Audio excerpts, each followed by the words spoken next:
Time's up. Admiral. Here it comes.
Hail and howdy, everybody. Welcome back to Anime Odyssey. We managed to get it done this month, Dermy.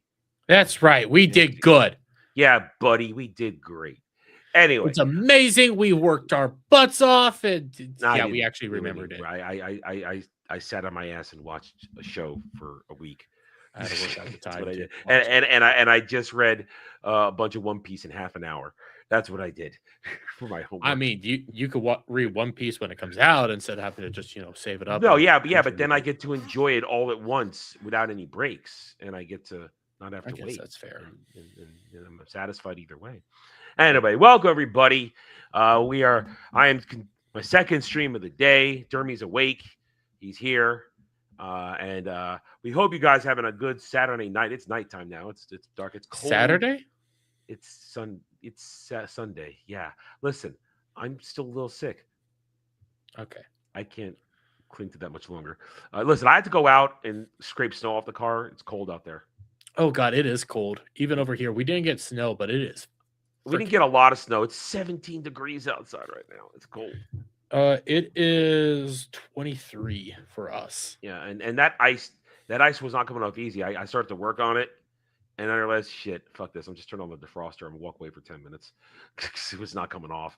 So Did you do something with your mic in between everything? Because you sound a little. This thing has probably got water in it. Yeah, all of it. Now that you took it off, you sound better.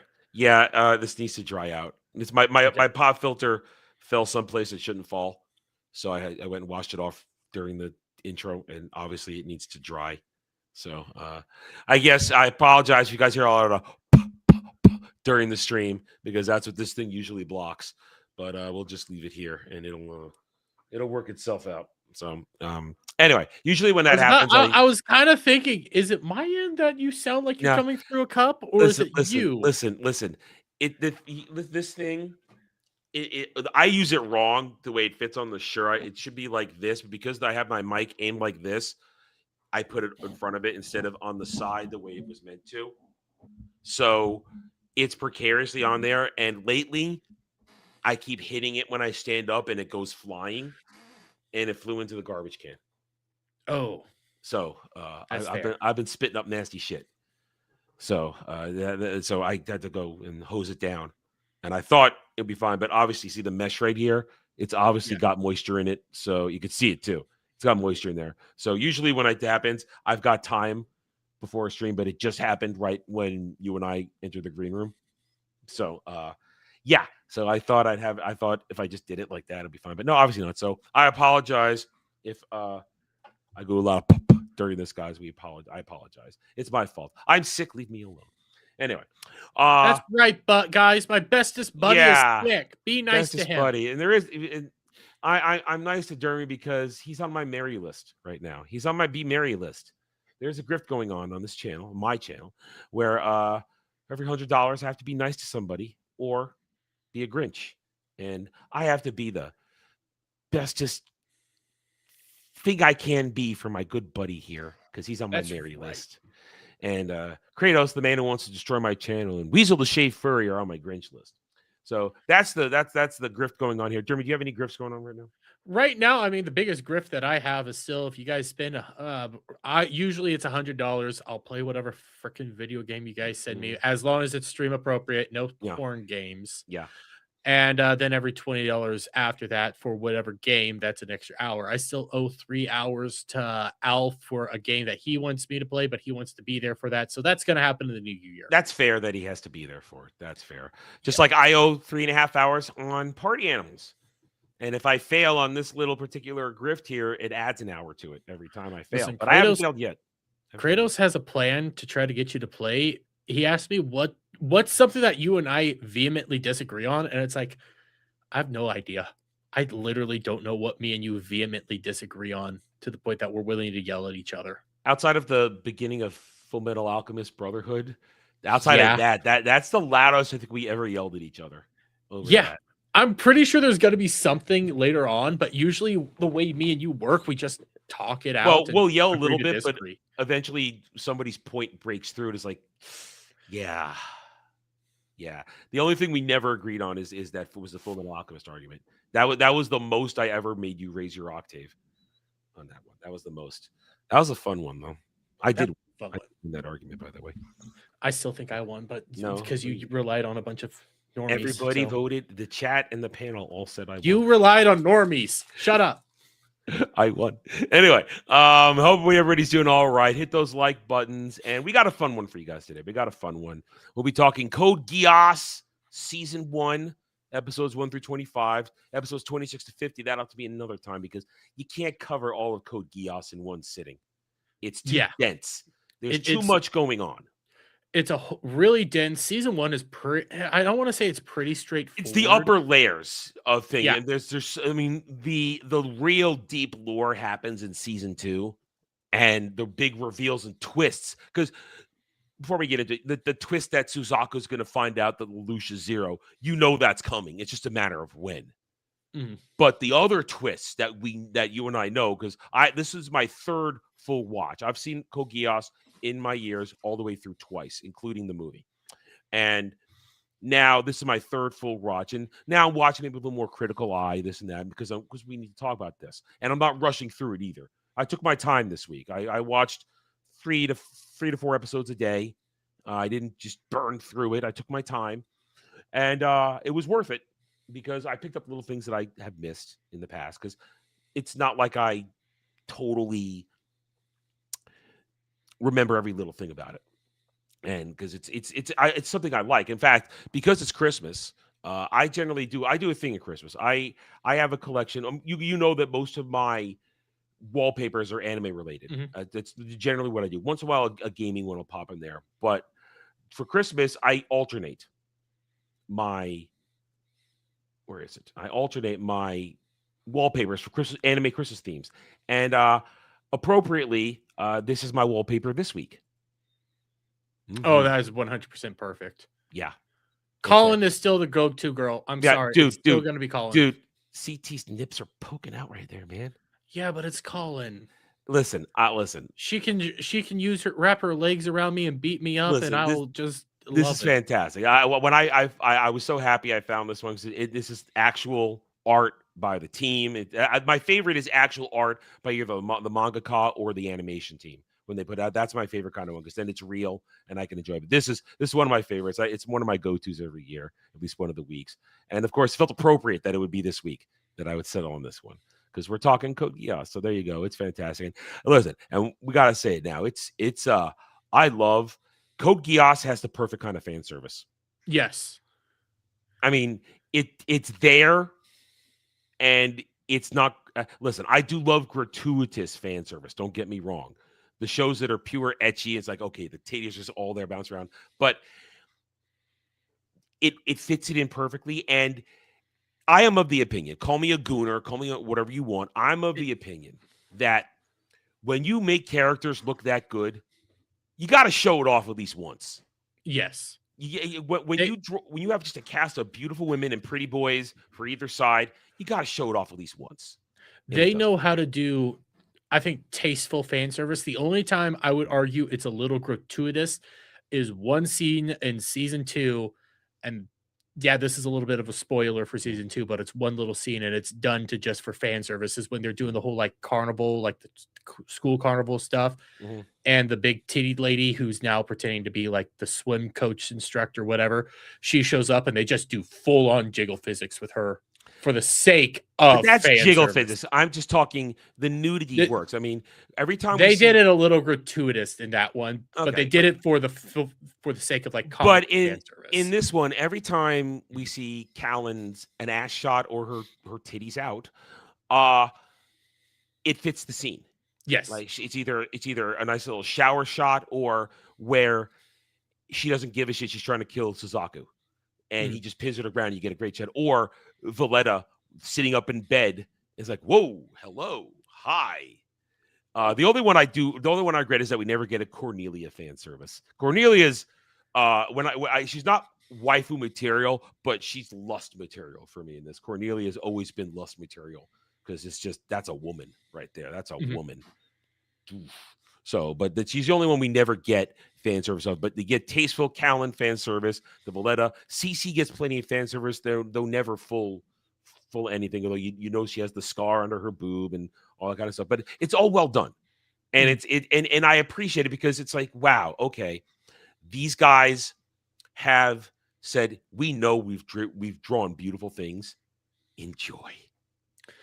And I enjoy it every single time. Oh God, it's beautiful. And remember, this is last decade where fan service was few and far between. And when Code Geass came out, I remember when it came out, this was not fan service was not a regular thing in anime at some point. It was few and far between. And when I first saw Callan and pop out and Valletta set up, like, did I just see titties? Did I see titties? I think I saw titties. Let's go back and check the replay. I saw titties. So I may be gooning here, but I listen, I appreciate beauty. And I love the artwork. I'm talking about. I love the character designs in this. Some people will complain, oh, we don't like the long arms and the long legs and the angular. I love this art style. It's one of my favorites. This is my favorite art style. I like the angles. I like the pointiness. I like the length of it. It feels like true anime for me. Yeah. There's especially because like I grew up with G Gundam, kind of that era. So like the early 90s. So that's when I see this, which is like mid 2000s, 2010s. Let me get the exact date. whenever it came out, it was long past the long pointy edges and everything like that. So I enjoy it because 2006. it reminds this me is back when it was mid we had 2000s. that still. Mid 2000s fan service was really not allowed. They didn't do fan service. It wasn't until the 2010s and the 20-teens when fan service and ecchi made a comeback and they loosened the restrictions a little bit and you saw a little more skin here and there. So this was rare in the mid 2000s to get something like this. And also for a mid 2000s show, outstanding dub. Mm-hmm. Johnny Young Bosch is Lelouch. You got so many of the standbys doing great work. It's a great dub and to go along with a great sub. Both whether it's JP or English, the audio work, the VA work is fantastic, outstanding. And then the intro, holy shit! The intro, yeah, that it is done in an intro style that I shouldn't like because it plays into that kind of 80s style. Music montage from time to time, the montage and some of the stuff that they're doing and some of the vocals, but it just fits so well. Everything about it, even though Code Geass is a darker thing, having that kind of more upbeat intro, it really the first one fits. I like the second intro. That one I really enjoy the second intro theme. I really like. Now here's one thing that Code Geass does also, interesting enough, they're constantly changing the images in the openings. It's constantly new and different. They shift around depending on the story. I appreciate that. I do. And so when it comes to, we haven't gotten to the story yet. We're just talking about production value here. It's so great. And this is, you got to understand what we're talking about here. This is 2006. Dermy's in diapers and I'm not in diapers. Okay. Well, I'm in elementary school, I think, but yeah. Oh, okay. Well, I don't remember how old you were all the time. I'm 28. You look youthful, good buddy. Oh, I think. Thank you. Anyway, I've been watching it for years, and this point in my life where I'm really starting to get back into anime. I've been kind of out of it. I've just been watching whatever Adult Swim had thrown my way because this is still 2006. There's no streaming, fan dubbing or fan subbing is chaotic. There's no central place to find things. You're lucky. All you could get is Adult Swim. You have to find, there's no hub. You have to find the groups doing stuff. So it was really hard to get new things. And Code Geass is one of these things we could get our hands on. And my first watch through was through fan sub, of course, because there was no airing of this on Adult Swim or anywhere.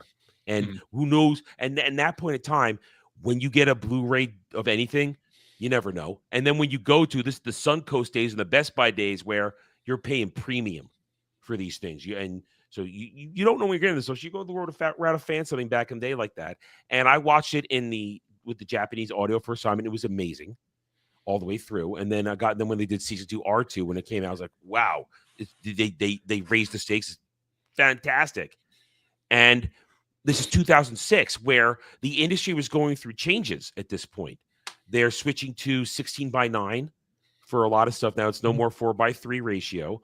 They're upping the quality. They're putting more money into it. And you're getting more and more classic shows in this era that become standbys for classic anime. And Code Geass came out and blew everybody away. I loved every second of it, and I enjoyed the hell out of it. Silver Drunky for you is the reason I started watching it, because he watched it, fell in love, was like, oh, you need to watch this. You need to watch this. And I put off on watching it for so long. And then I finally watched it because he just kept pestering me. And I was very happy that he kept pestering me. Yeah, I would have never watched it if it wasn't for him. It does. And it's right up your alley because it's a mecha show. Aside from all the stuff there, it's a good mech show, man. It's a great mech show, but I don't like calling it a mech show, even though it is a mech show, because it feels more like a political intrigue. Well, the movements over mechs. It has the mecha tag to it because the nightmares play a large role, because the nightmares are the only reason that Britannia is able to control so much when they develop the nightmare technology. So it is a mech show, and it's unique mechs.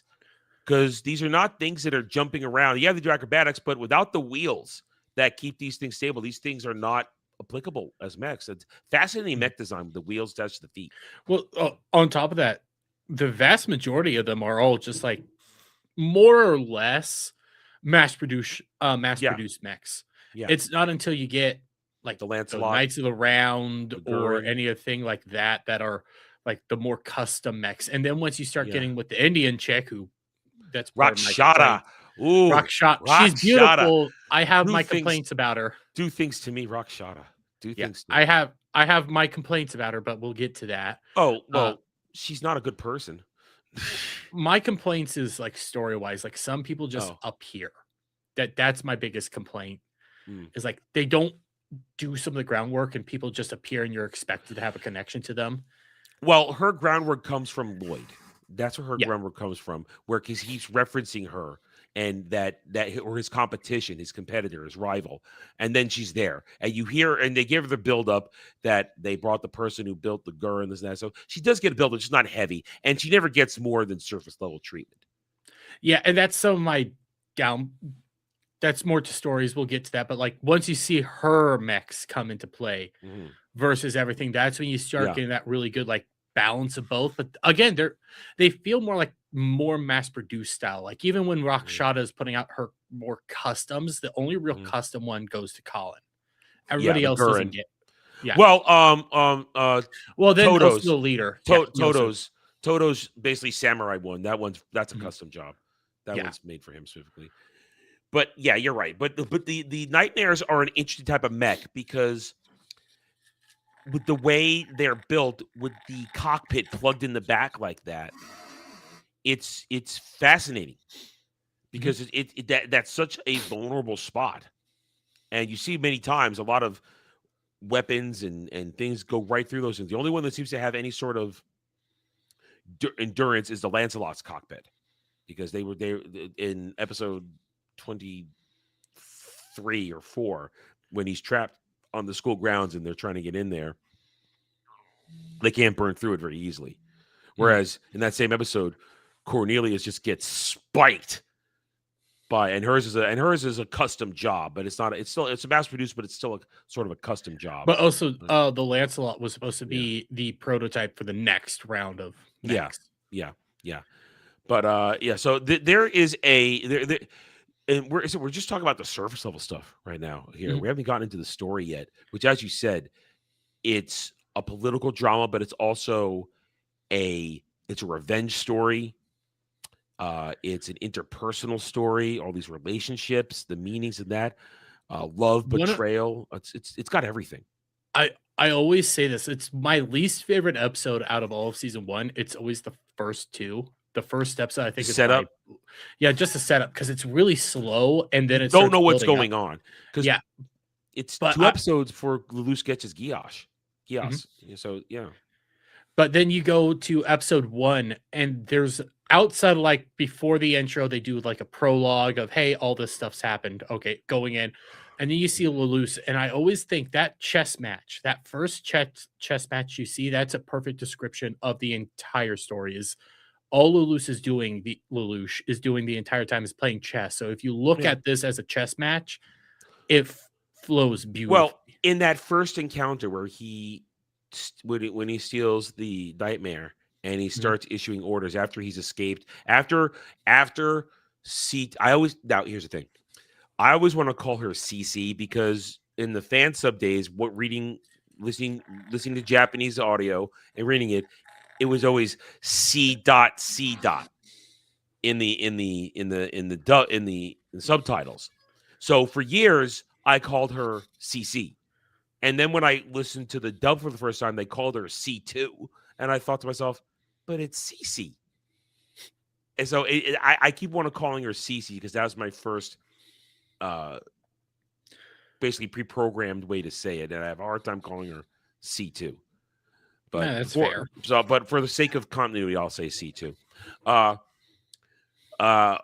When C2, that's after C2 gives him his Geass and he's still sort of figuring it out. But when that first encounter where he's giving Colin the orders, and also in the original subtitles, they called her Karen, not Colin.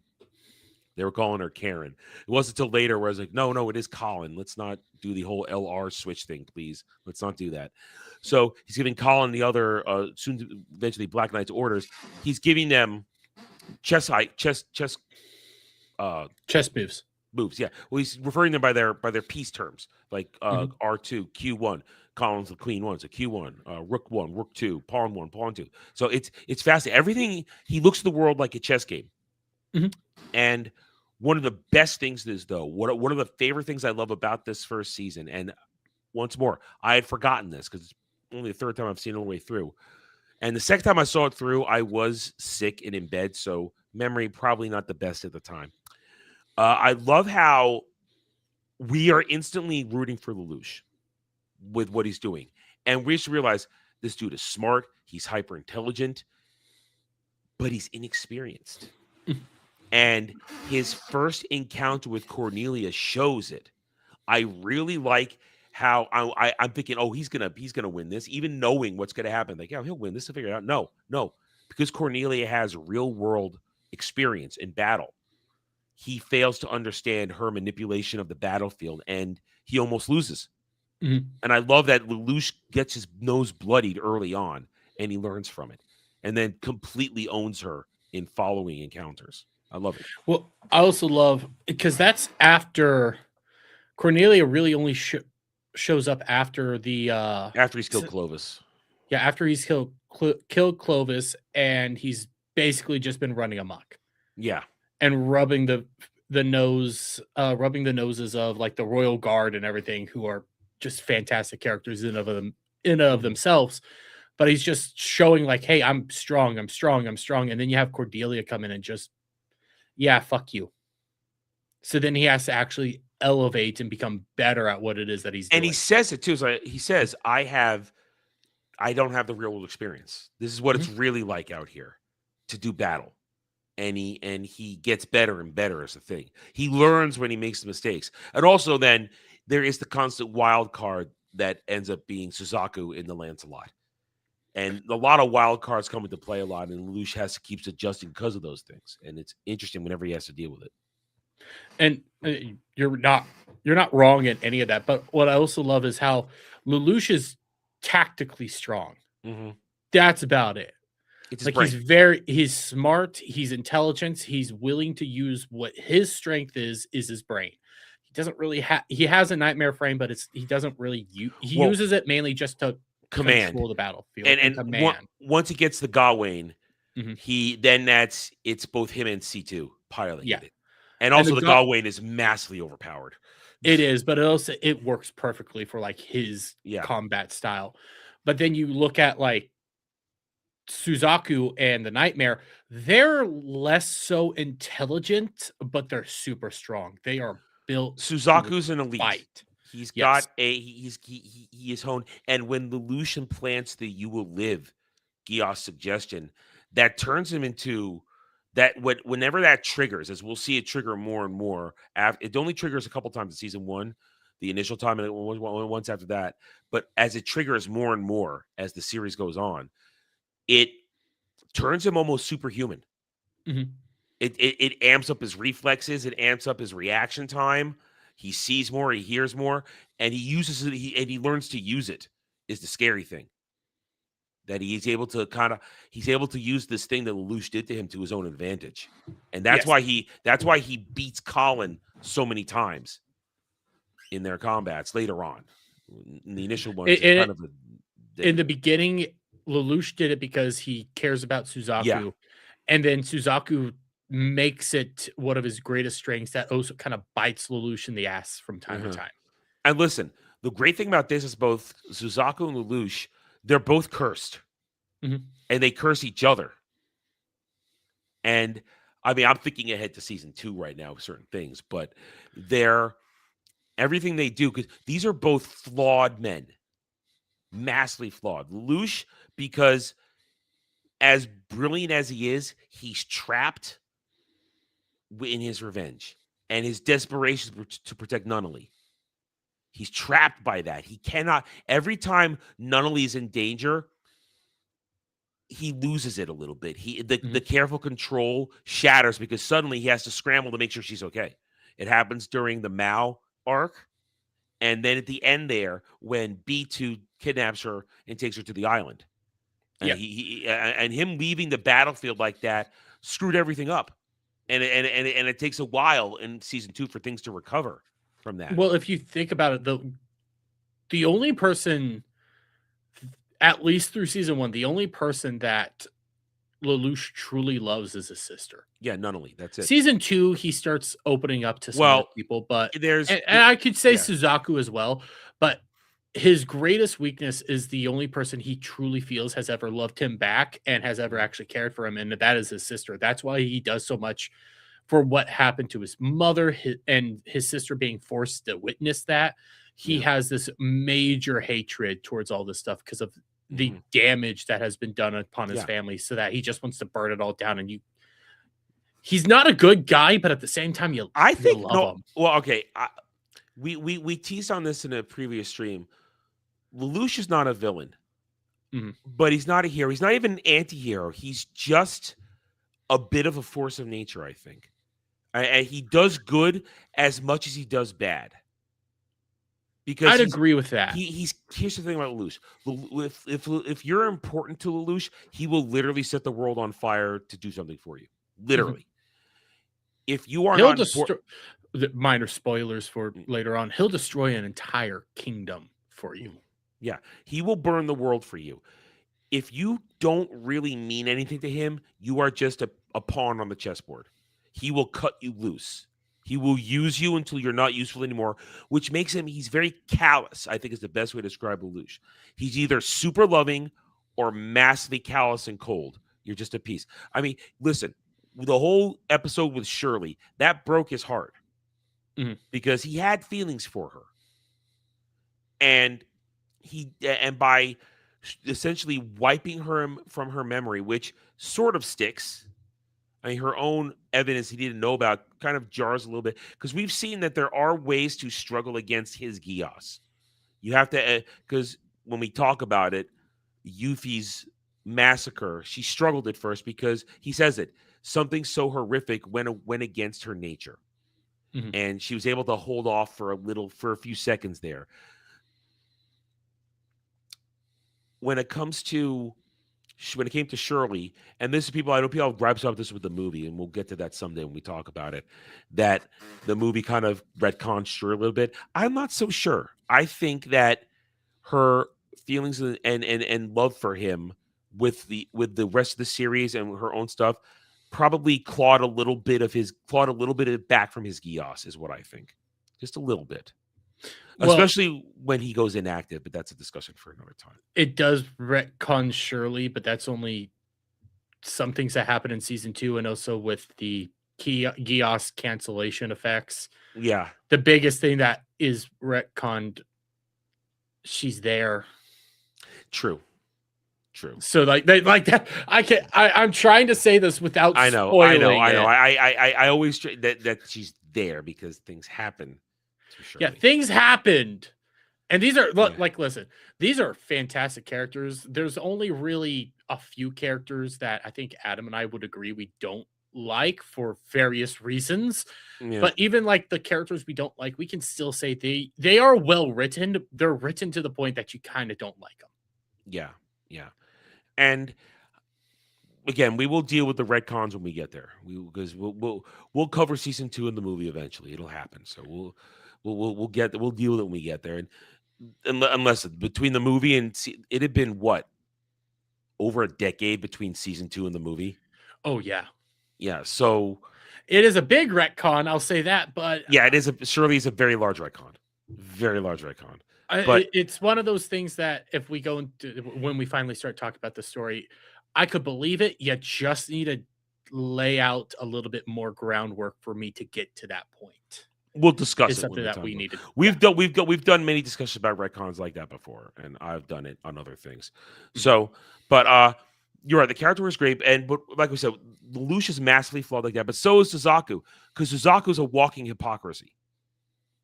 He's a walking hypocrisy, and also he's naive. I've heard people say he's a walking hypocrisy. I don't see how he's a walking hypocrisy. All right, let me make my case. I think he's walking hypocrisy because he claims about. First of all, I think he's naive and hypocritical in terms of I'm going to become a Britannian and change things from within. But I'm going to turn a blind eye to the atrocities the Britannians do. in the meantime. And at the same time, he changed things for the course of his nation by killing his father. No, I agree with that. The reason why I have less of a problem with like the killing of his father is because what he was seeing. Well, I'm not saying it's a problem. I'm just saying he's Mhm. he's a hypocrite for not. I don't think it's a hypocrite. I think it's him truly caring about the people there. Because for those of that, we need to say this. His father was the general, basically in charge of all No, the prime minister. No, he's the prime minister He's prime who minister. was leading all of Japan's forces during Britannia's invasion of Japan. And I viewed it always kind of more like he's going all the way back to the mentality. Well, again, this is a world prior to the Revolutionary War, so a lot of things Yeah, but for a didn't work out. point, But the yeah, I'm not sure if I said it now or if I said it when we were in the green room. we said it in the green room. It was great. Yeah, this is an alternate history where after a certain point around the Revolutionary War, the American Revolutionary War, the timeline is altered after a point. So it's a different timeline after America that. Loses, so Yeah. then Britain just becomes a dominant power. But then Elizabeth III in their history, when she's deposed in England, she retreats to the colonies and forms Britannia there. And that's where the Britannian Empire forms and then takes over 1/3 of the world over the next century. And I'm also saying this because I don't know if World War II would have happened here because Well, something like that did happen because we see an image of we see something where either World War I or World War II, something like did happen because you see part of a C2 flashback where she's running through trenches and tanks and stuff like that. So I view that as more like World War I because of the trench warfare. But something like that happened. My main reason for saying this is during World War II, Japan had a very just fight to the last man. It's our honor, it's our belief. We're gonna just keep fighting and killing ourselves in order to win. And that was the mentality that Suzaku's father had, was that we're just gonna keep going. We're just gonna keep going. We're gonna keep fighting. Fuck it all, kill us all, don't care. Yeah. And Suzaku saw that, didn't think that that was right, and killed his father to stop the war because his father was wanting to just kill everybody. But he was also. So I view it as it's one of those bad. Yeah, he did it as a 10-year-old boy, which scarred him and shaped his belief. But he does not like all that pain and suffering. So I view that as like it makes sense. It makes sense. I don't think he's a hypocrite, but he's idealistic. It's naive. It's naive to think that he's going to change Britannians who are flat out racist against the entire world. Literally, the doctrine is if you are not Britannian, you are scum beneath our feet, and we will treat you like shit. Literally. Even if you're an honorary Britannian, even if you're honorary, still scum. If you are not in some way blood Britannian, you are a piece of shit. And we will step on you and treat you like that. Because lots of times Britannians are kicking, beating people in the streets, and it's because it's what they are. Because it's how they were. And if you're not, and like Adam said, if you're not full-blooded Britannian, you are lesser. Colin, great character, fantastic character. I think they built more of this on season 2. I can't remember. She's only half Britannian on her father's side. On her father's side, because she was not treated well. She was not treated well at all. So she hides those little facts. Yeah. So the Britannians are assholes. And the rest of the world is basically trying to keep them from doing anything. And there's more going on here, but we can't talk about that until we cover season 2. There's a lot more going on. You can talk to, like, obviously Britannians all over the world trying to do combat. I mean at the core of the royal family, what's going on? Oh yeah, at the core of the royal family, they're so fucking crazy. But with what the emperor is doing and all this shit. We can't talk about George and all he's doing until season 2. You can't, but you can only say George knows how to he's a presence. George knows everything George does is with purpose and the full belief in what he's doing is right. Well, you're right, but just like without his backstory, when you get I think he's only in season 1 twice, maybe 3 times. At least 3 or 4 times because he's there in speeches. We know that we see in Lucius a flashback. We see him essentially at the top of his eyrie, where he gets given news about what Schneisel's doing, and when he's praising Yuffie's massacre. Mm-hmm.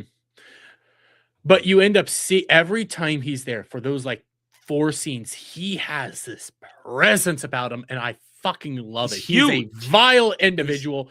He's huge, but he's imposing, and he has this way of just coming out there and saying what it is, and you're gonna listen to him. Yeah, and he's a ruler. Love him. He's a ruler. That is a ruler. But at the same time, All Hail Britannia is still one of my favorite songs. Yes, my lord. Yes, your highness. But back to Suzaku. A lot as the season goes on, and you get more of Suzaku working for the Britannians, working for Yuffie, working for Cornelia. The show makes an attempt, and it's done on purpose, because the show's trying to make you root for both Lelouch and Suzaku as our dual protagonists here. I mean, Lelouch is our main protagonist, but Suzaku's is 1B. He's 1B. He's 1B. Or Lelouch is 1 and Suzaku's 1A. So and Colin's 1B. I mean, that's kind of the way it breaks down. So they want, because especially whenever Suzaku and Colin come into fighting, you're rooting for both of them because they're both good people at heart. And it's just Colin's driven by rage and nationalistic pride, and Suzaku is driven by what I see as naivete, because, as I was saying, the farther it goes on, the show softens it, because when we are first introduced to Cornelia and all Britannians, they're actively massacring people. Remember, Clovis orders the massacre of civilians, of Levens, of the 11s, and that's when Lelouch kicks into gear and all that kind of stuff happens. In order to lure Zero out, Cornelia recreates it and has her knights massacring people. Cornelia is not good. She's a horrible person. Hot as hell, but horrible person. And Suzaku is loyally serving this, knowing this, thinking he can change his stuff. And it's that naivete and it's the hypocrisy. He yells at Lelouch Zero for doing all these horrible things, but he's still accomplice to the horrible things the Britannians do. And he never says, and we know he tries to stop it a couple times at the beginning, but he turns a willing blind eye to it, all that stuff, because of Yuffie as it goes on. So that's why I call him a hypocrite and a naive hypocrite.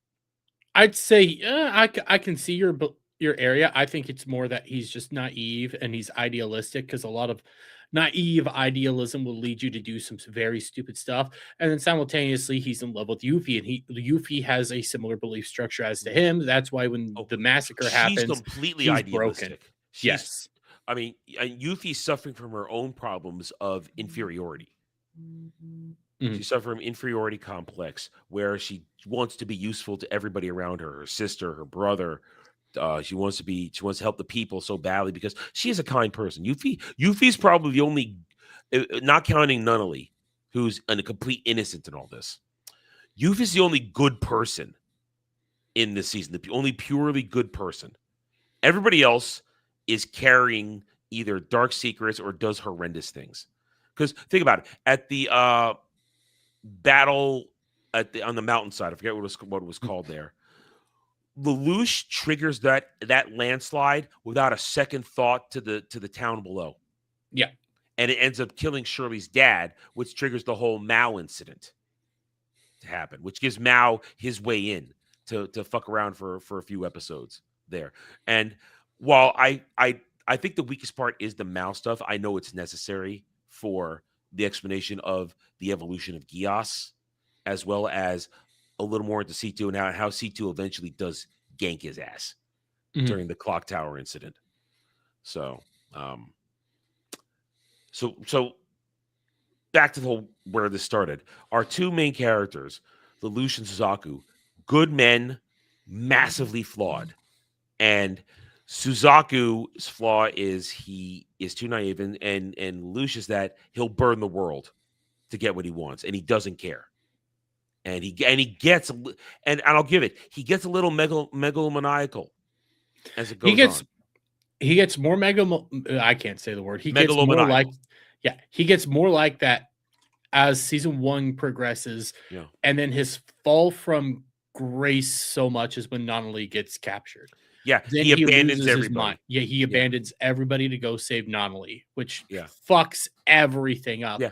And then you see a similar thing take place in season 2, where he gets very high, he gets knocked down, and then he gets high again. Yeah, well, that's going to be the pattern. Thing is, he learns from it every time, and Lelouch's demon is that he knows he's going too far each time. But the final part of it in season 2, he has a master plan.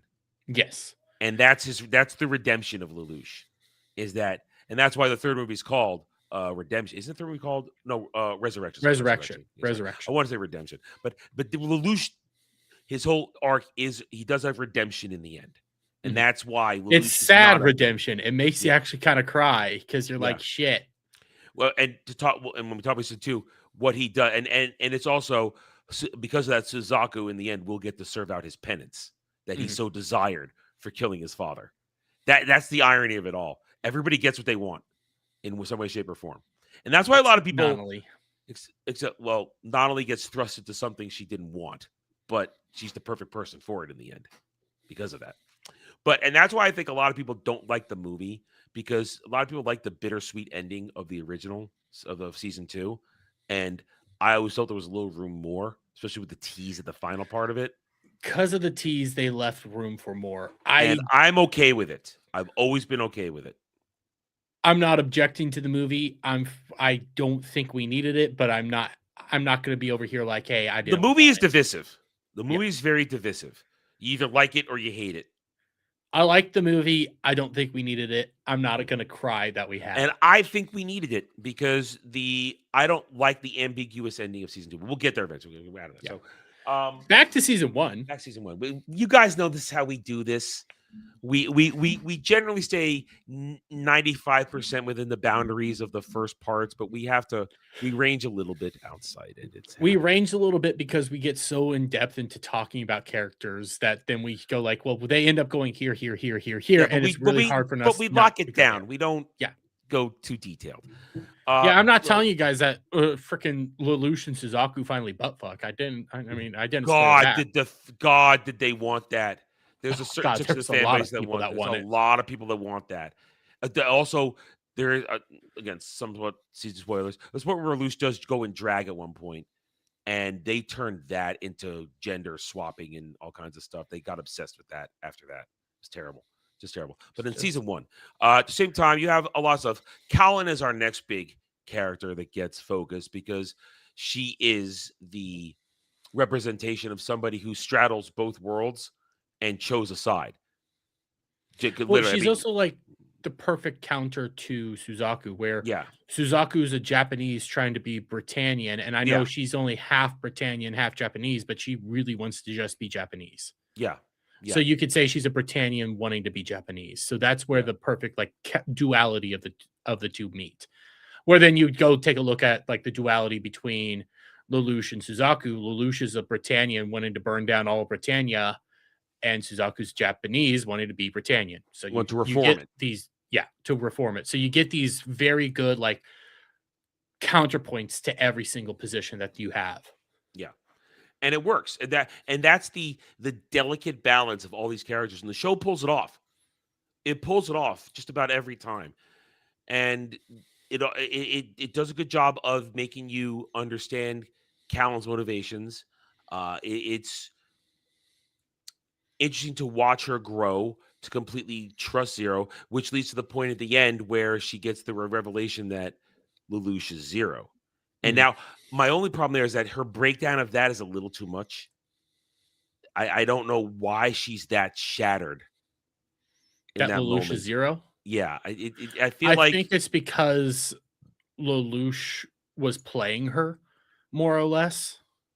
Like he does end up caring about her, but I think he doesn't really get that way until season 2. Well, it was like the lies and the manipulation she was being put through with him. I guess so, because season 2 it'll be who's he going to choose, C2 or Callan? You know, it's that thing. Callan.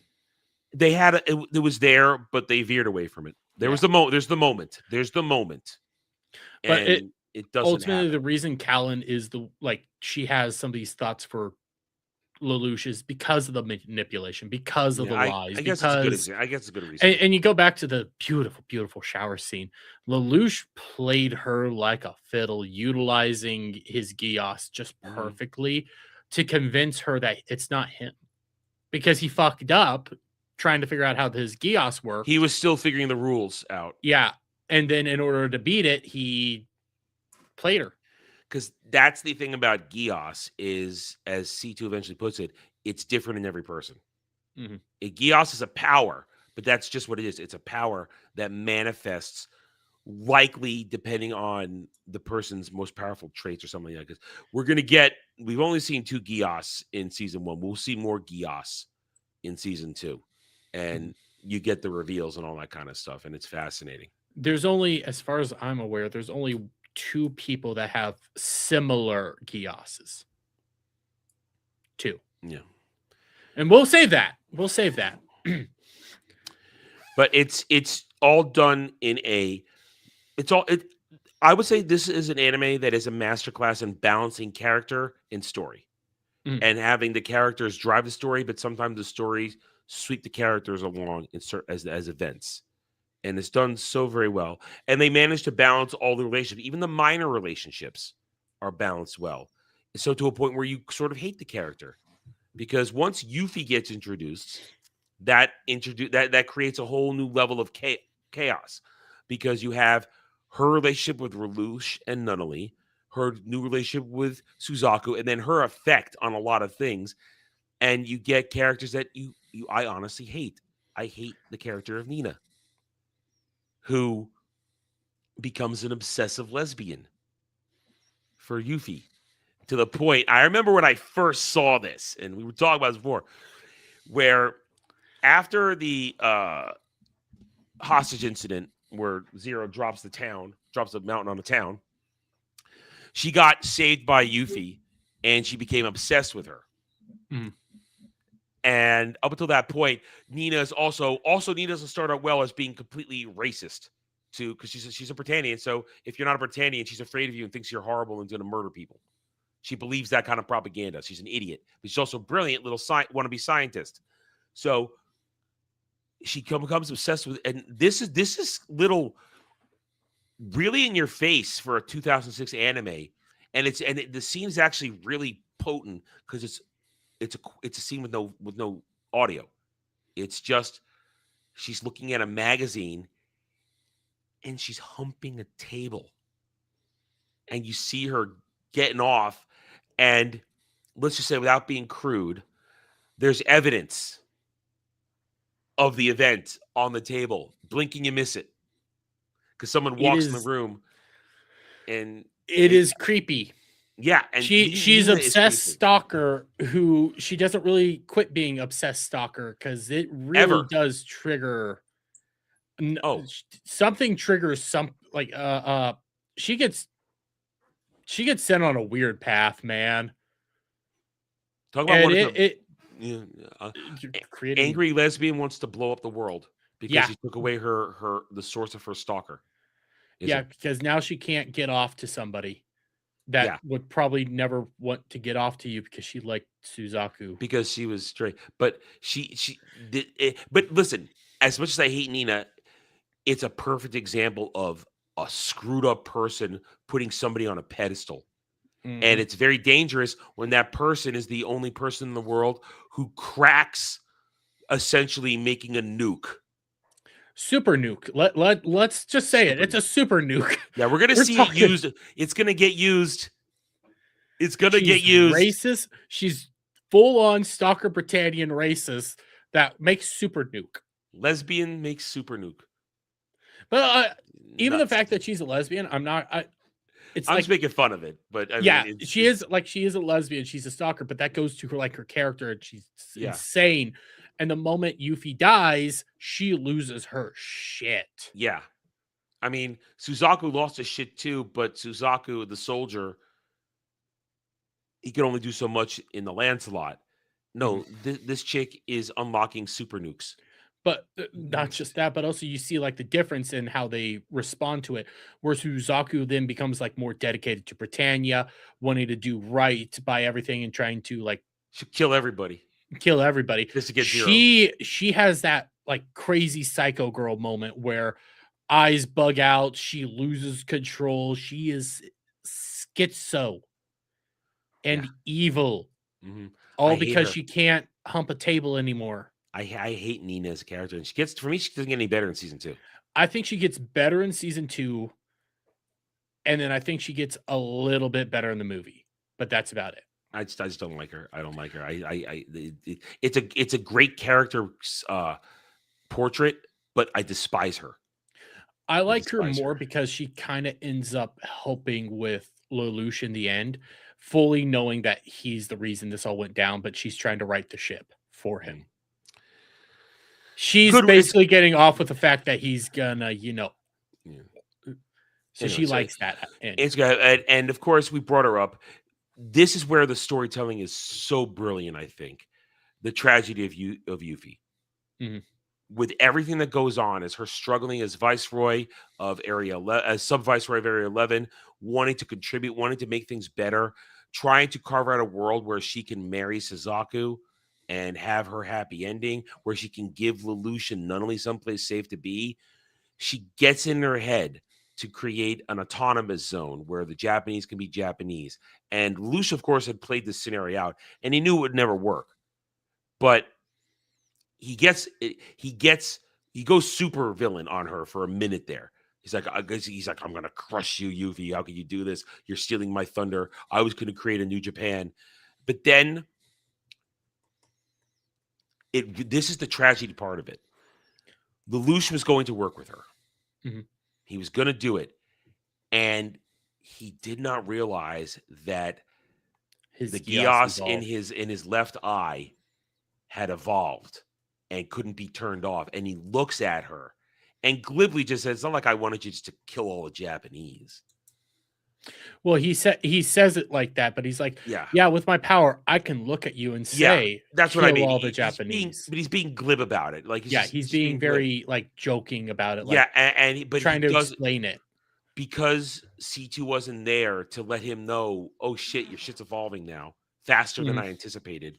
He's looking right at her, and he realizes too late. And that is the tragedy. It's such a dark thing because then he coldly said, Lelouch immediately just has to go along with it. And I'm not sure how much it kills him inside, but I think it did kill him inside. A little, because it's like that beginning. When he shoots her, he says, "You're the first girl I think I ever loved." Yeah.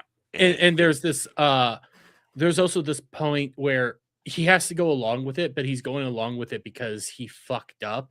And that is also what starts spiraling to his first defeat in season 1, is because he didn't know what was going on there. He caused an incident that just triggered the downfall. And I think that's the most horrible thing of this, the fact that now he has to carry that lie, knowing that he didn't want to do this, but he caused it, and he gets Yuffie killed. He got thousands of innocent people killed, which was not his intention. And then he has to manipulate everybody into tarnishing and destroying Yuffie's legacy. And then they have to go full bore into like the war, essentially. One of the last battles of season 1, where they don't come out on top. Everybody loses. Everybody loses except Britannia, because Britannia, they end up succeeding in the end with a lot of losses. That's because reinforcements come in. Reinforcements are on the way. And then with the propaganda aspect, they were able to make it look like they won. They won handily. Yeah. And because I will also say part of the final battle, I have my issues with like this, and this goes to some of my criticisms of the writing, is some things happen and people appear and you don't quite understand what the hell, who are they and where did they come from? Because until they say that they're this person, you don't get that that's that person. And the big one is Rakshata, where you're right, they've been kind of building up Rakshata a little bit and you have to listen for it, but then she just is there. And I don't like it. She comes in with she comes in when they delivered the custom burais, is when she comes in. But Because also Gurren then got you there have, first, and then Mhm. But then you also have that she was able to build the. You already said what the energy power was before, but the thing that kind of Sakurai, nullifies that, the the Sakurai. Sakurai energy nullifiers thing, and it's like how this goes again to some of the writing aspects. How does the Sakurai work, and how does nullifying? Well, that's How do just you get a lack of world nullification? building right there. They didn't. They Yeah. didn't. They never go into Sakurai ever. They don't, and I wonder if that's some of the aspects of like maybe within the manga they do because let's be fair, in the anime they don't really talk about how Britannia came about and that it's an alternate universe. They just reference the historical moments, and you're supposed to. They rely on you to pick up on it. Is what they do. Well, I don't think they ever say the They Revolutionary did. War. They They did? did. They did. They did. They mentioned it. I was listening for it. They mentioned it I've never during the heard explanation mentioned it. of Elizabeth III fleeing to Europe and Oh, doing that kind of stuff. I never heard Fleeing that. from Europe to But America. There's a whole there's line certain talking about her fleeing to Mhm. America. There's certain historical things that I wish they would have like delved into a little bit more in some of the technology and stuff. I wish they would have tackled a little bit more on like the world building because yeah, I don't fucking know how any of the technology works at all. Yeah, they just kind of go by it. Yeah, they just want you to believe it, and that it works for the most part. I just wish there was a little bit more. Yeah, And there's but certain things like that where they could have done better at the world building and character developments. true. As much as they did, there was still more to go. They could have done more. I agree. I can agree with Mhm. that. I agree with that. But other than that, then you get the animation is just so top notch. Oh, The mech battles are out of this world, intricately choreographed. I love it. There's no battle that's the same, and it's a dance on the screen, and I love mhm. watching it, and all the different ones. Because now, I mean, in this one, we only get a couple of unique ones, like the Gurren Mark II, the Lancelot, Toto's custom Burai, and Cornelia's semi-custom.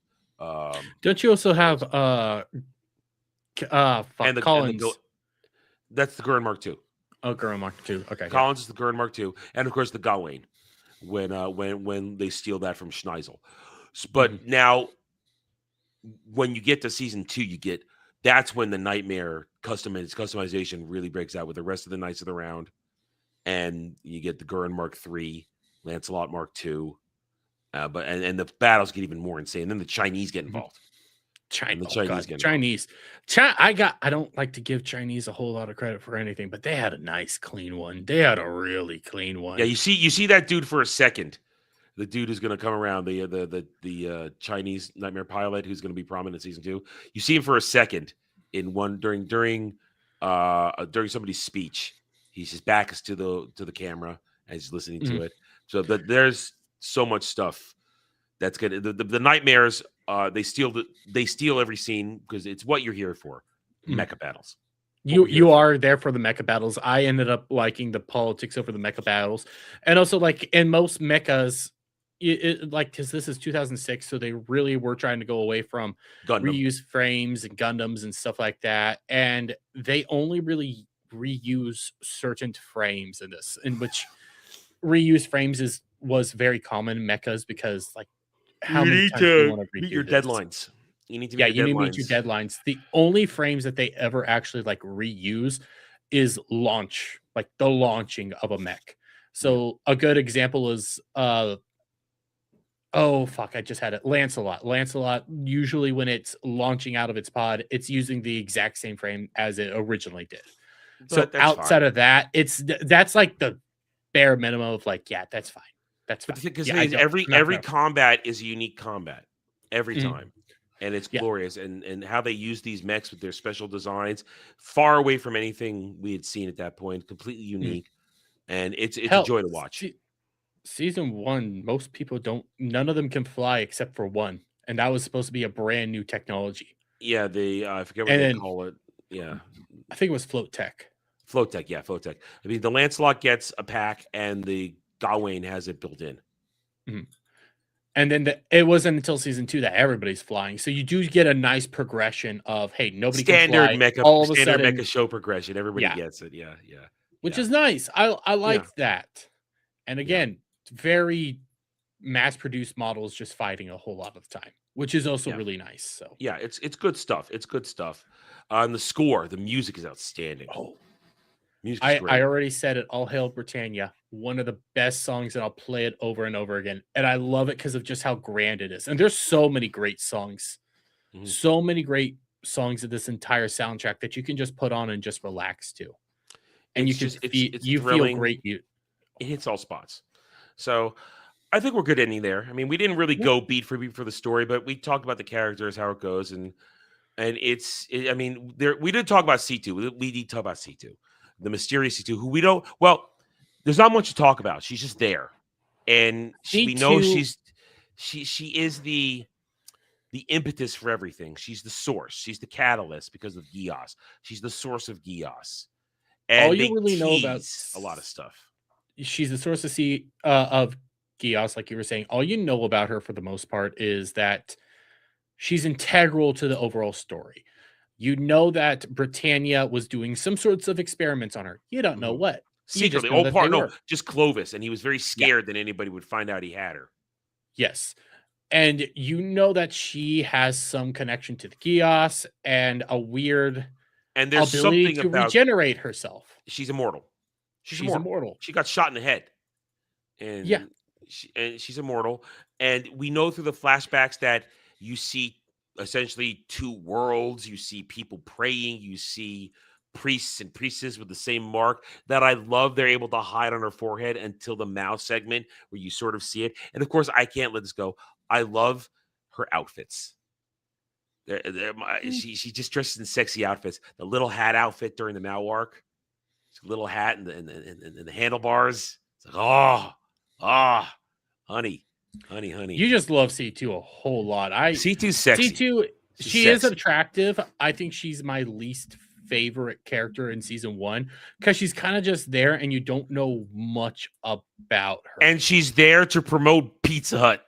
Yes. That was the shameless branding of Pizza Hut in Code Geass. She eats Pizza Hut like freaking crazy. That she's even known as the pizza girl in several spots. But what you do know is that she is kind of there to help also guide and assist. Yeah, they're partners in a weird way. They're partners to the end. They make a contract, and that's part of it. And their relationship deepens in season 2. It's still in its early stages. Her entire story gets revealed in season 2, and you're kind of like, God damn, she's actually a good character. Oh yeah, she's great. And I just remembered, I have to mention, we don't get him much, but we get Schneisel, the only person Lelouch is actually afraid of, because Schneisel is smarter than him. Yeah, Schnizel's smarter, more accomplished, and he's the white king to his black king. Yeah, Schneisel is the most dangerous piece on the board to Lelouch. That's why his season 2 stuff, their build up for them is so great. Mm-hmm. It comes down to literally the last second. What's also amazing is like you see George, and you see how Lelouch reacts to George. Lelouch, honestly, I think he's not scared of George. He wants to destroy George. He doesn't want to deal with Schneisel, though. He doesn't want. You see that early on. He's like, "Shit, I don't want to deal with Schneisel right now." I could deal with Cornelia. She's a beast. I understand, but Schneisel, he knows he can't beat him. He knows he can't, and that's fascinating. That's where Lelouch's confidence shakes, and that's more a season 2 thing, because you only get a little bit of Schneisel in season 1. Schneisel is intimidating as all hell. He's fascinating. It's fascinating, confident, secure. Knows exactly what he's doing, is resisting his father. We get that tease that Schneisel's working as a plan that's going against whatever George is doing, because Schneisel is also putting the pieces together of what's going on in the background with Geass. He's putting the piece together because he's the one that was he's funding the Lancelot project, and he was also funding Clovis secretly, because he scoops up Clovis's boys when they pick up Orange Boy and his insanity. We're not going to spend time with that because that's just funny. That's more for season 2. And I completely forgot Schneisel shows up in season 1, and then I saw him and it's like, oh fuck. Yeah, Schneisel is a player.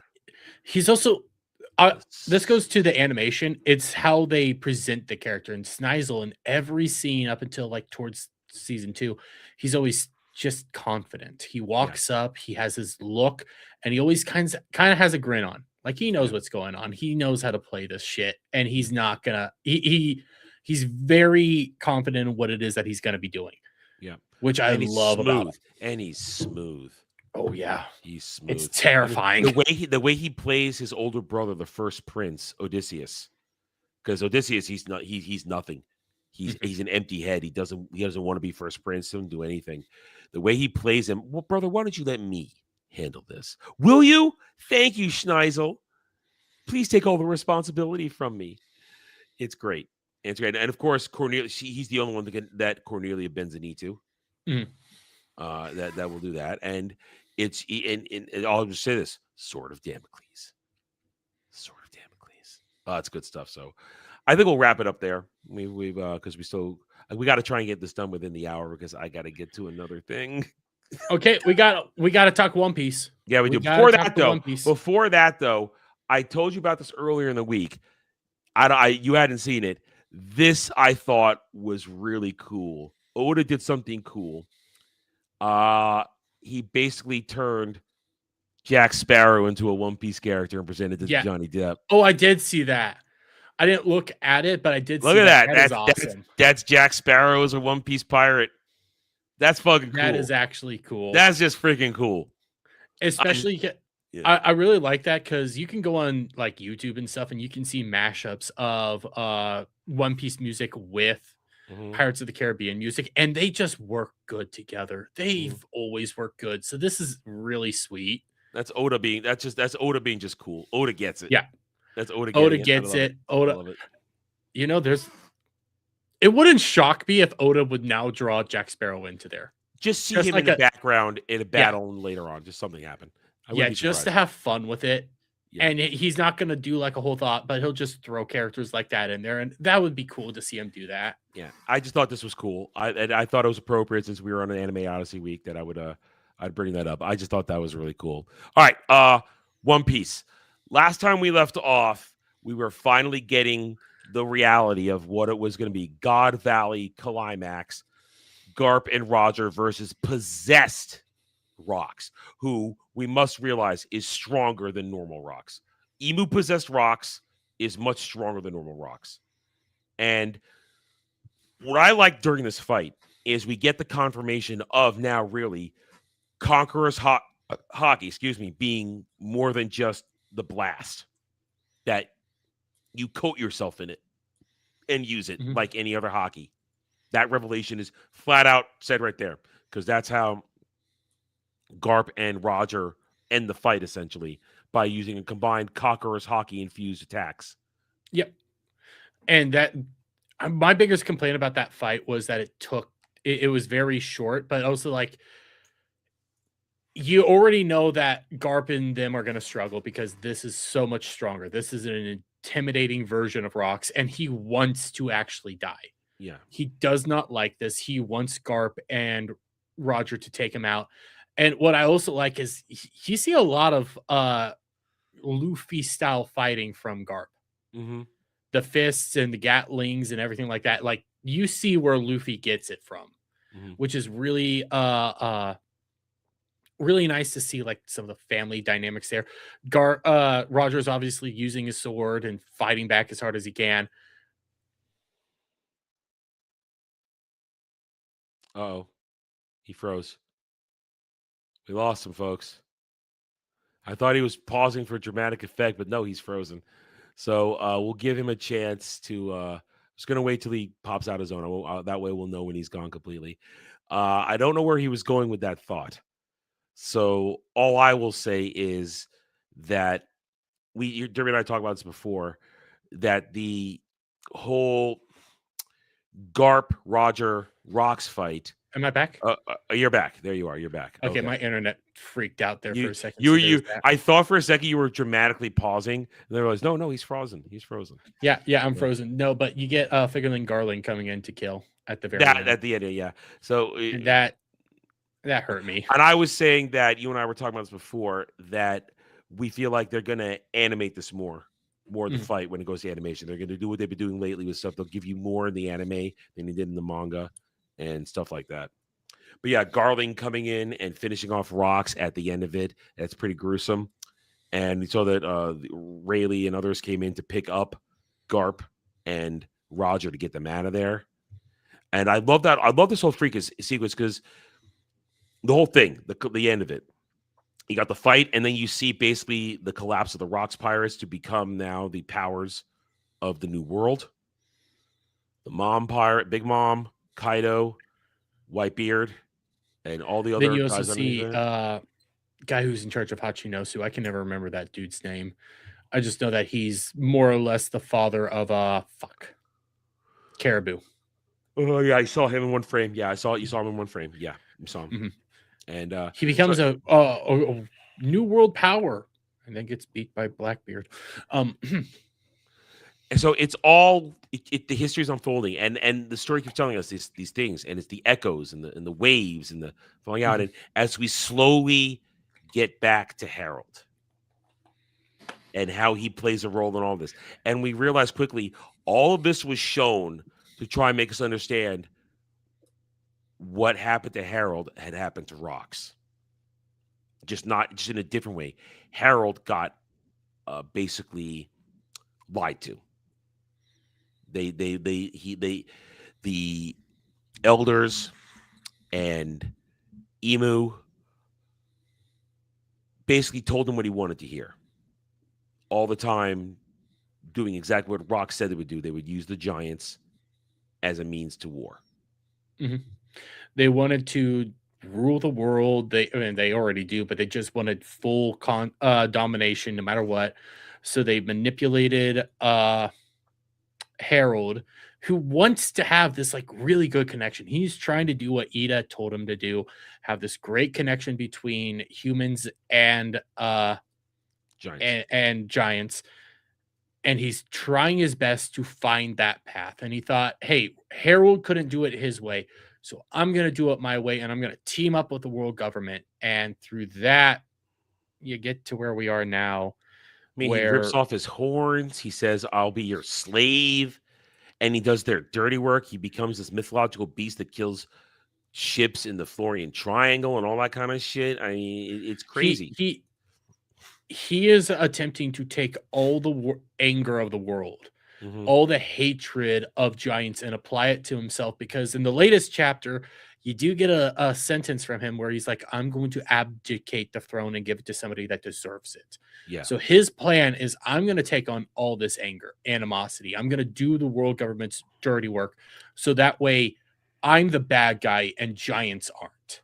Yeah. And during that, because we got a lot of extra stuff in there too, we start to understand how Emu's power works.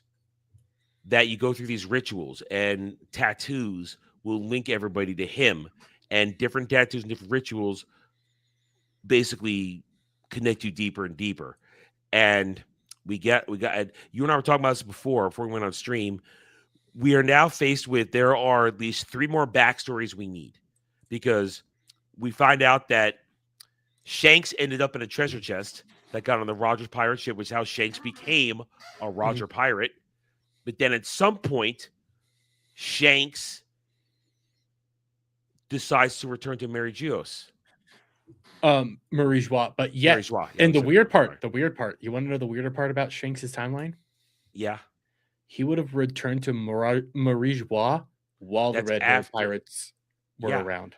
Because that's the scar he gets from Blackbeard. He's bandaged in the place where Blackbeard injured. So there's a theory that that's not Blackbeard's injury, but it's like there's no other injury that would be there. That has to be Blackbeard's injury. Yeah, so something's off here, because that's 13 years ago at that point.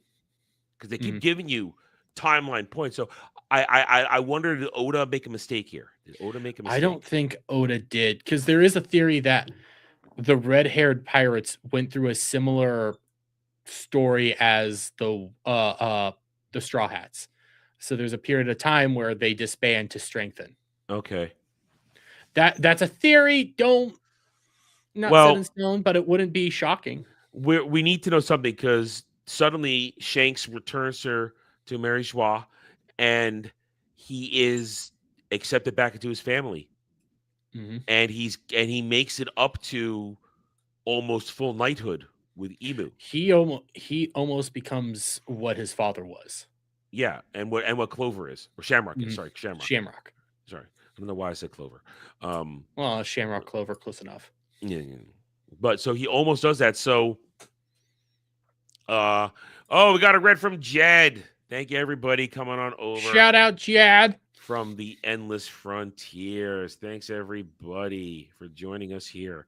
Anyway, but yeah, so something, and we don't know. Was Shanks talking about wanting to destroy the world? Talking about wanting to burn. He's filled with anger we've never seen in Shanks before. So there's a backstory for Shanks that we need now. Mhm. We need to know. We were gonna need Shanks's backstory, but we really need it now. Now there's something else in there. And what basically we need more backstories than we thought we needed before because we still need Roger's backstory, which that's not coming to the very end. That's the very end. But the reason you need Roger's backstory now is because Rox said something to Roger. And there's a very clear that Rox and Roger were like, they weren't enemies, but they were rivals, and they knew more about each other than we expect. Rivals, but without hatred. It was more kind of more like how Luffy views, I would say, Law. Or maybe how Law views Luffy. No, because Luffy doesn't actually hate anybody. And except for Blackbeard. Blackbeard, yeah, because of what Ace. And but so no, I think it's really more along the lines of where we were both striving to be the best out there. And that's what happened. So there's more there. And you need a Garp backstory that you might get through Dragon, because there's a lot. Because you saw that Garp basically jailbreaks him. Garp's the reason we have the Revolutionary Army. Because Garp how many times have we criticized Garp for standing by while all the shit happens? And he actually explains it in these chapters. He says, someone has to be here to protect the regular Marines. Because there is so many regular Marines. Again, the amount of soldiers throughout the world, that is a commonplace job to go into.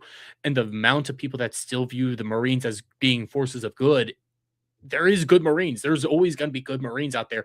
Garp wants to protect those people. He wants to protect the everyday people. That is why, because Roger yells at him, Dragon yells at him, even Sengoku yells at him. Why are you still here so angry? If you know all the stuff, because, well, someone's got to be here to protect the regular guys, the guys who are not indoctrinated this shit. So might as well be me. I'm strong enough. And then you get more of that when you go back and you look at like his interactions with Kobe and how he taught Kobe and how, hey, keep the youth, protect the youth. Yeah. And how he is him teaching the younger generations is pushing his will on. So this finally explains what people called Garp's hypocrisy for staying with the world government and the Marines, even though he knew how corrupt, they broken, and evil they are.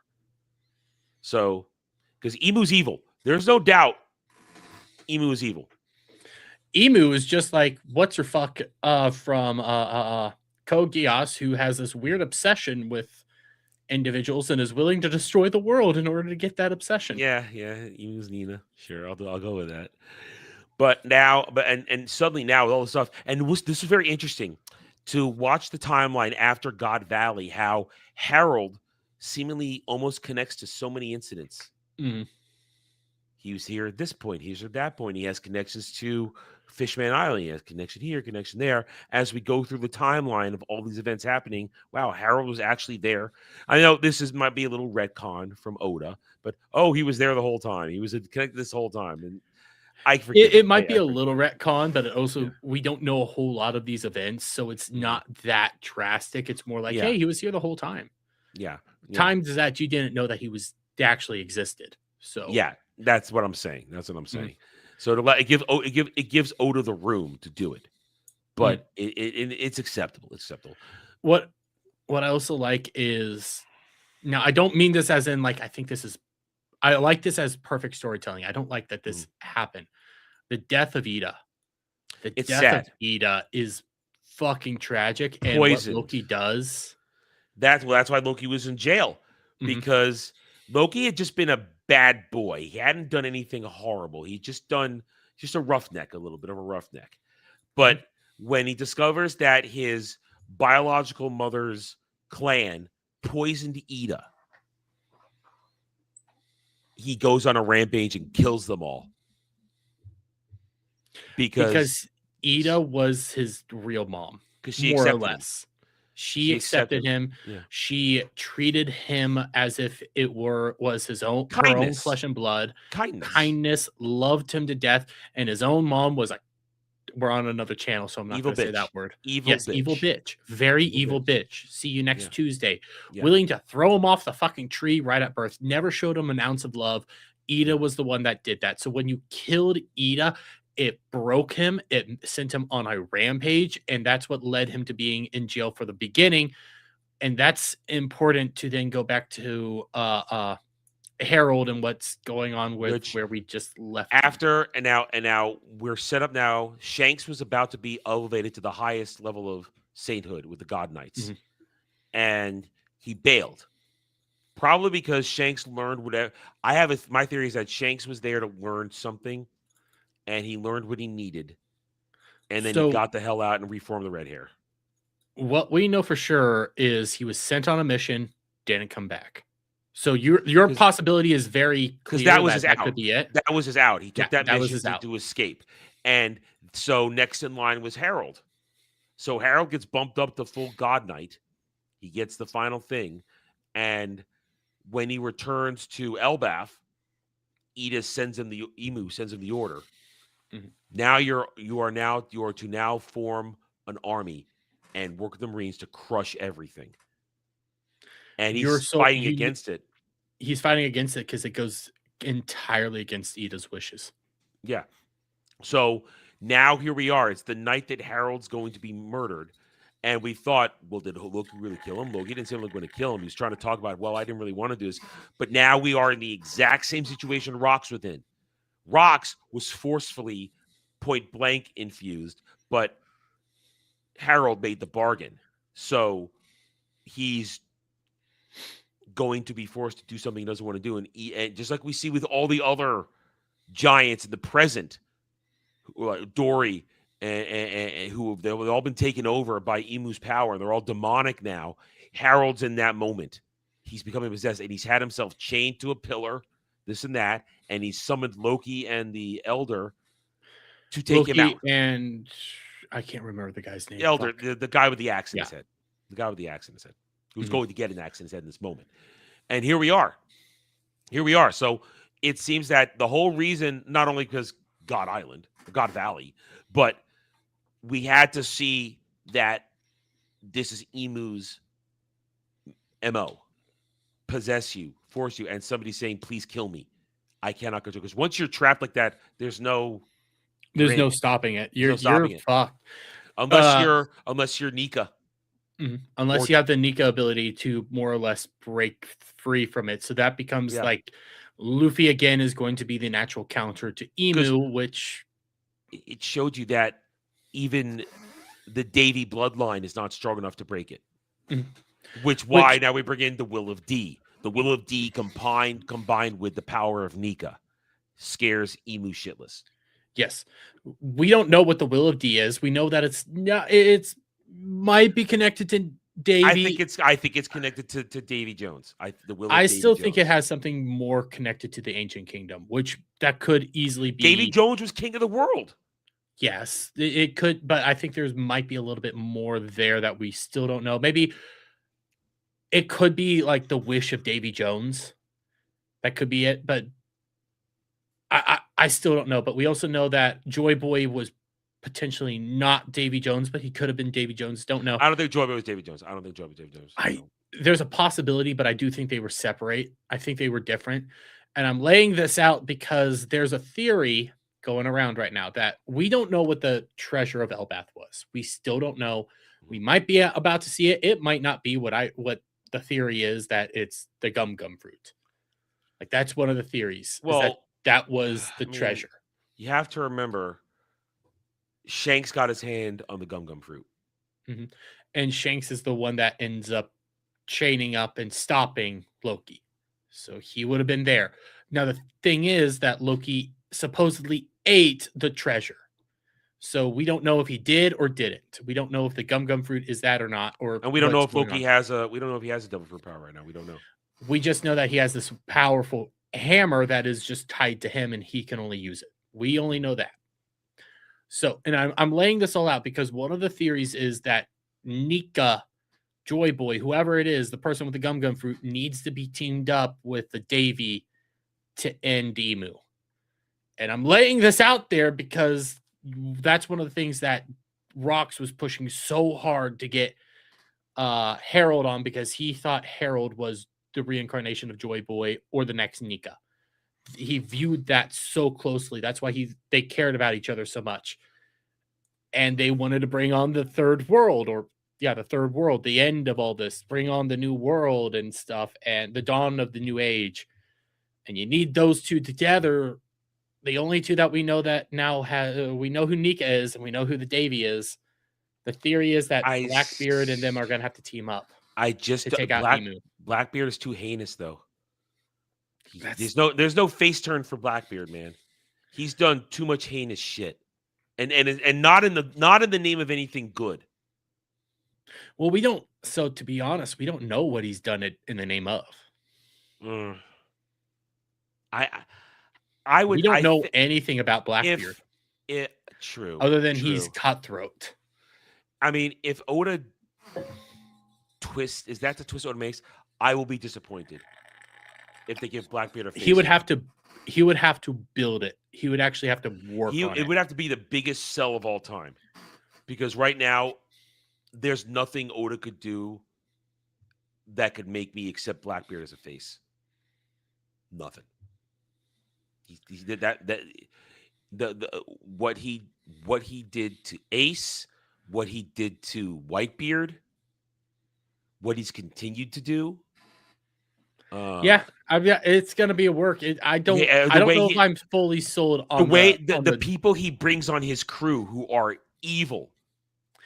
I don't know if I'm fully sold on the thing yet either. So just let me lay that out there. I'm not fully sold, but that is one of the theories, because the two will reunite to bring about the third world. That is what's told on I can't remember what it's called right now. So they think the two are Blackbeard and Luffy. I kept wanting to say Joy Boy, but Luffy. I don't buy it right now. I don't buy it. I'm not buying it either. I need a lot of fucking work to be done. The other possibility is that it is in reference to Shirahoshi and Loki. Because now we know that they were betrothed, and it does look like Loki's been talking to Shirahoshi this entire time. Well, either way, we got years before we get answers. We ain't gonna know what's happening until I'm probably gonna be 33, 35 by the time we're not even get back to the present fight until late into January right now. And we still don't even know how. We're probably gonna end up seeing that Luffy is the natural counter, because a lot of people have been pointing this out, and I fucking hate this arc. I hate it so much, but Skypiea really is laying out. I told you Skypiea. How many times have I told you how important Skypiea was? I know, but how many times have I told you? A lot. But I hate Skypiea. I hate it so much. And I hate it for it just feels like an off arc. But it is like it is the groundwork for what you need to be applying to the end. So you can see like all the pieces and everything like that, who's who, and you kind of figure out how this is all going to work out. And you know why it's also important? It's the first time Luffy and Blackbeard cross paths. Yes. I hate Skypiea. I hate it. I tried to watch it. I know you do. I hate it. I know you do. It's not a fun arc. It's not. But I will accept it as what it is, and I pray to God it doesn't. It's just going to rhyme. Okay, I just know that it's going to rhyme. It's not going to be one-to-one, so I can probably handle what's going to end up happening in the overall story. I'll probably be able to deal with it and just accept it. Yeah. God, I hate it. But we still love it. We love One Piece still. Yes. The characters, everything about it, it is so wonderful, and I love getting to read the manga every single week. And I'm fine, or almost every single week. And I'm fine waiting a month at a time. Perfectly fine. That's fair. Anyway, all right. Thank you everybody for coming in. I don't have anything else because I don't want to drive it too long because I got to get ready for Wormhole Watch in That's less fair. than an hour. So I didn't scrounge for any more stories because I knew we would go long on either side. We actually went shorter on Either One Piece side. than I thought we would. So Well, there was like One Piece right now. What's there to talk about? We're still just wrapping up. We're basically in the wrap up part of the flashback. So and then we're going to figuring get out what's about to into happen. and then we're going to go into about 4 months of fights as as Luffy's team of Luffy, Zoro, Sanji, and Loki climb out of the valley, climb out of a valley and go to fight, go to save everybody who are currently getting their asses kicked by demonic infused emu giants. There's still we still have a lot of questions that need to be there's answered in the the modern God day. Knights the God Knights that are there. You got God Knights, you got demon and emu possessed people.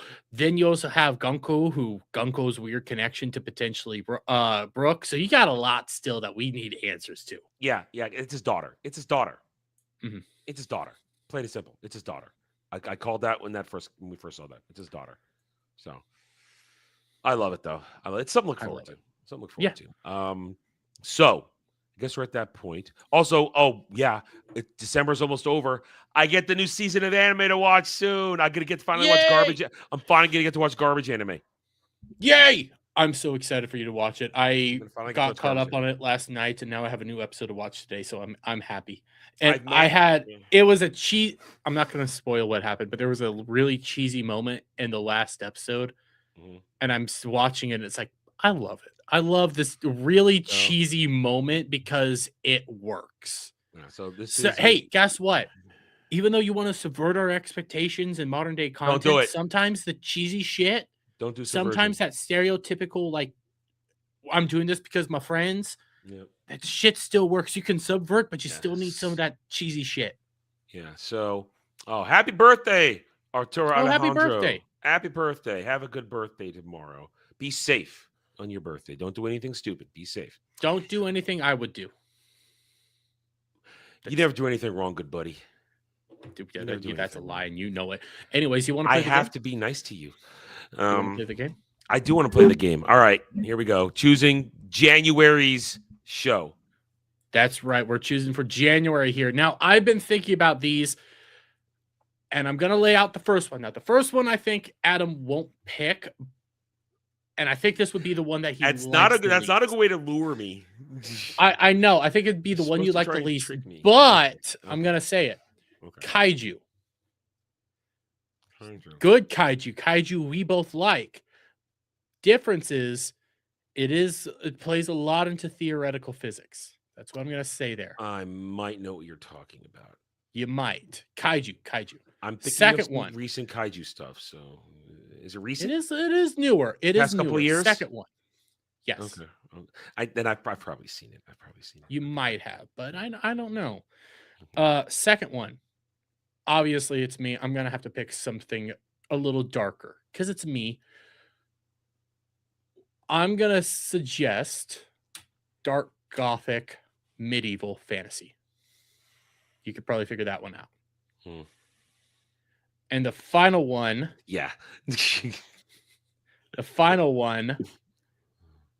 I'm also going to go dark and gothic. Well, not gothic, but dark. Dark. I'm trying to think of how to describe this. Actually, here, dark cat and mouse game. Kind of a weird world going on there. What kind of genre? Give me a tag. Give me some sort of tag. I'm gonna go. The best I could probably give it a tag for is mystery.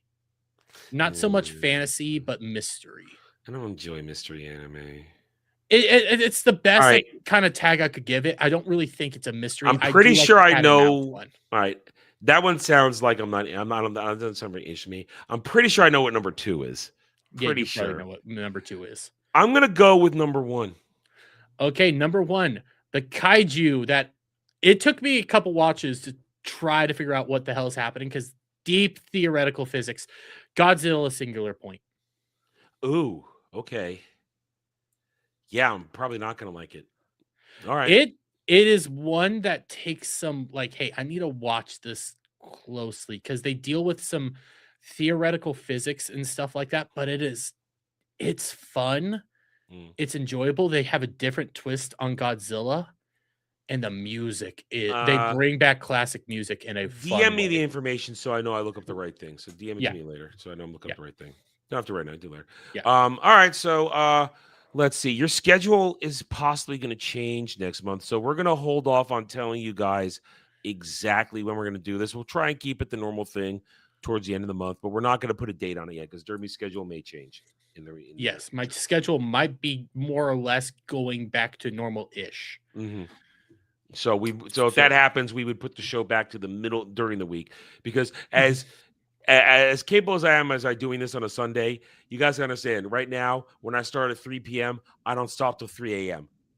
Yeah. With everything I do on a Sunday with everything. And so I would like to have the break between Roundtable and Wormhole Watch before I go back to other things. But woe is the life of me. I know. I have to talk about things that I like. Terrible, terrible, terrible. It's awful. punishment. I can't believe you're like this, man. I can't Yeah, believe I it. know. Anyway, so that's it. That's all we got. Thank you, everybody, for joining us here and on this channel, on Dermy's channel. Best you guys can do is hit those like buttons, subscribe to the channels, keep it going. We're trying to do great, wonderful, enjoyable things for you guys. We'll see you guys around the horn throughout the week. Until then, take it easy, everybody. Bye.